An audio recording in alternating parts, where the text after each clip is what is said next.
September 16th, Russian President Vladimir Putin signed a decree to raise the size of the Russian army by 180,000 troops to 2.38 million soldiers, the world's second largest after China.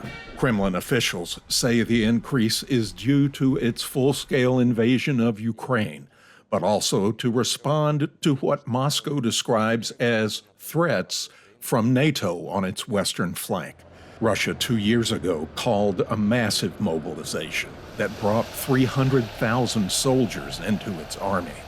But analysts say Russian leaders are having to try a different route this time. The mobilization that was announced by President Putin was quite unpopular inside Russia. Russia has been recruiting from other nations such as India, Nepal, Indonesia. From open sources, what we know is that these people are usually those who are unemployed, and they are willing to accept these financial incentives. Investigative reporting by independent media, including the Moscow Times and the Kyiv Independent, found that agents have promised fighting-age people relatively high salaries in countries such as Sri Lanka, Indonesia, India, and Nepal. The Kremlin has never confirmed or denied such practices. The reports say those recruited abroad would not be assigned to mercenary forces like the Wagner Group, but to the regular Russian army. They need to,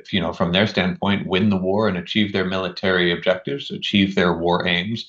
And the best way for them to do it is to hire low-cost mercenaries from the global south who are willing to fight and die alongside Russians. The number of casualties in this war continues to rise.